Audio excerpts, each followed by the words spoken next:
E aí, rapaziada, salve romanos. Depois de muito tempo, né? Eu tava estudando e tal.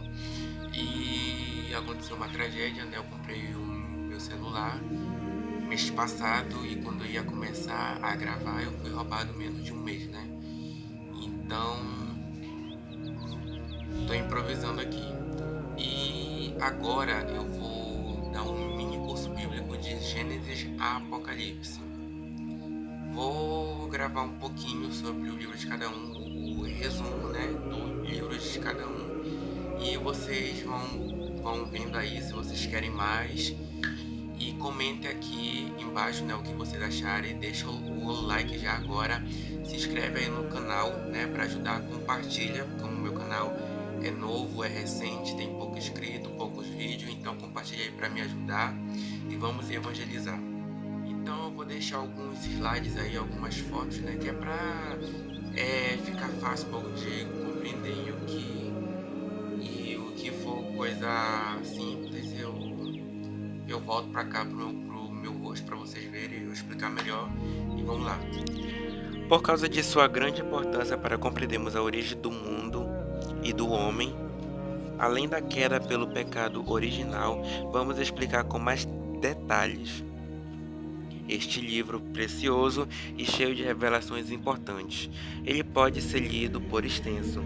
Contém as mais veneráveis e solenes páginas da Bíblia. Narra as origens do homem e do mundo criados por Deus e apresenta-nos a maravilhosa história dos patriarcas Abraão, Isaque e Jacó.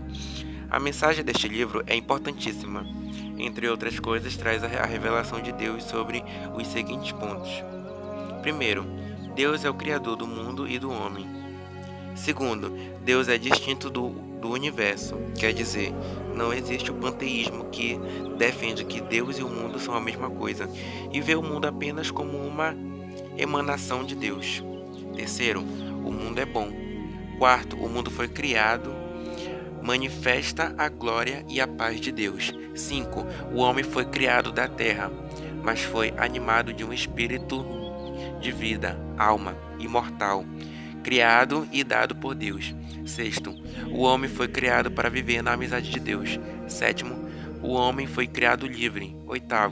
A harmonia primitiva foi destruída pelo pecado da desobediência a Deus. O homem tem a vã esperança de ser Deus. Pecado original.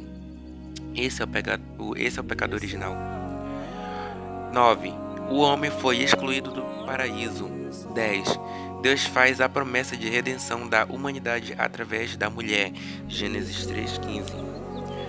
11. O homem foi dominado pelo pecado e o mal se generaliza. Caim, Torre de Babel, Sodoma e Gomorra, etc. 12. Deus faz uma primeira aliança com o homem através de Noé. 13. Deus continua a aliança com Abraão, Isaque e Jacó. Os capítulos de 1 a 11 do Gênesis formam a pré-história bíblica. Eles são metafóricos, não devem ser lidos ao pé da letra. Por se referir a acontecimentos anteriores à história bíblica que começou com o patriarca Abraão, 1850 a.C. O gênero literário deste livro é o da história religiosa da humanidade primitiva. O autor sagrado não quis ensinar verdades científicas. E claro, a Bíblia não corrige ciência. A ciência corrige os fatos desse nosso mundo. Eu já expliquei que o Big Bang está de forma oculta na Bíblia, mas apenas apresentou verdades religiosas através de uma linguagem figurada, simbólica. A imagem do mundo para o autor sagrado naquele tempo era diferente da nossa. A Terra era entendida como se fosse uma mesa plana, não uma esfera como sabemos hoje. Esta mesa estava apoiada sobre colunas. Abaixo havia as águas de onde vinham as fontes e também a região dos mortos chamada de Sheol. A luz era entendida como se não dependesse do sol ou das estrelas. Portanto, é preciso ter bem claro que o autor sagrado não escreveu como um cientista, mas como alguém inspirado por Deus para nos revelar verdades religiosas. Não se deve então buscar no Gênesis respostas para perguntas como: com quem se casou Caim? Onde fica o paraíso terrestre? Como surgiram as raças e as cores diferentes dos homens, etc. Como sabemos, há duas fontes que se juntaram para formar Gênesis. Uma do século V a.C., fonte sacerdotal, P, e outra século X antes de Cristo, século X, fonte javista, J. O relato bíblico não quer explicar cientificamente como o homem surgiu, mas apenas dizer que ele e a mulher foram ambos criados por Deus e com igual dignidade. Ele usou a imagem do Deus oleiro, que fez o homem de argila, porque o oleiro era uma figura muito comum naquele tempo. É apenas uma metáfora. Ele quer dizer que assim como o barro está para o oleiro, assim o homem está para Deus. Sobre a origem do homem, a igreja aceita que pode o homem ter tido origem em uma primata, não os macacos que sabemos hoje e que não evoluem.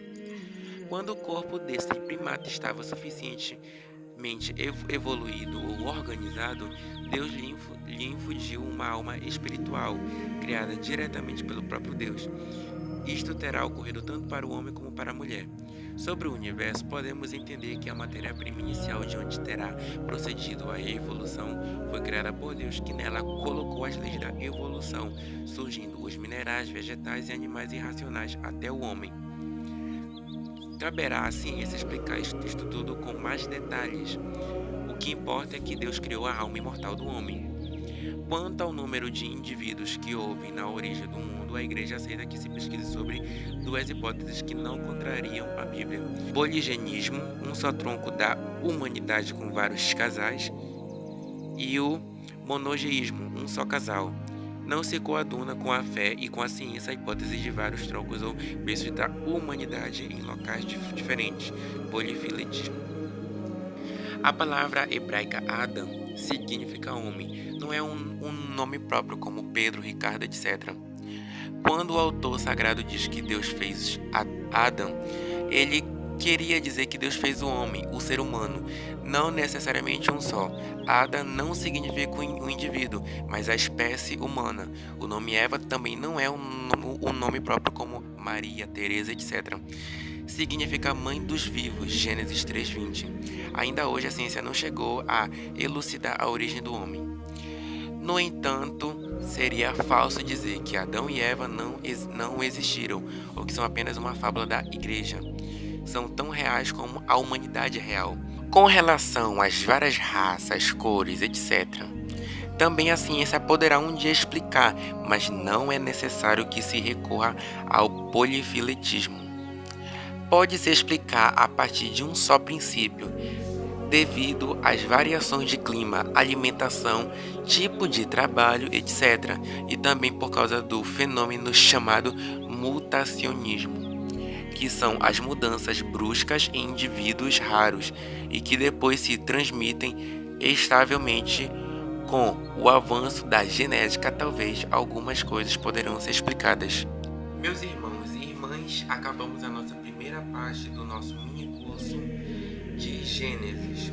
Se inscreva, deixa o like, comenta se tá legal, se eu continuo mais, e talvez mês que vem eu venha com a outra parte, ou até mesmo nesse mês, dependendo de vocês e da evolução do canal. Se inscreve, compartilhe com os amigos e vamos evangelizar. Salve Maria, salve Roma, salve Cristo Rei.